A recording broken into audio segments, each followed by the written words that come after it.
إلى الوسط. قال الصوت بهيم لكردي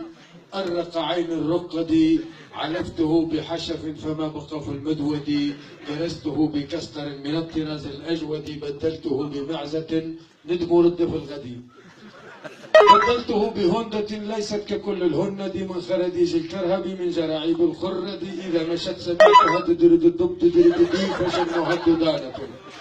فجنها الددانة تشبحتها تمردي، إن مرت قرب حاجز بيسها كل يقودي، أفي اليابان صنعت أم صنع حما حددي،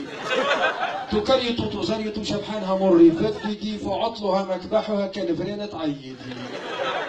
ففرن رجلي ظبية وفرن ما لا يوجد، فإدت للتوقيفها إلى اليمين جبدي، عليك بفتاسها طلعها بالتقردي، لابد لي من دخلة عسى الجنير يشهدي، يمدد سكانيرها ضمانها يمددي، وأرفع راسي عاليا ولتسكت كل المجردي، أنا خوي نادي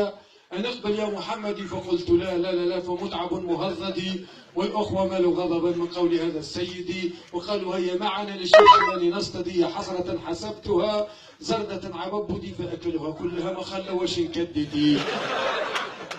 وأنت يا حمار لي وخير لي من عودي، وطالعا ونازلا ونازلا مزودي، ضربته فنكس فالحمير تهتدي، وللحمير أضرب أشهب وأسود، وأبيض لربما بأرض مصر يوجد، وتنتهي قصيدتي بمثل ما قد تبتدي، صوت بهم لكردي أرق عين الرقدي. بارك الله فيكم.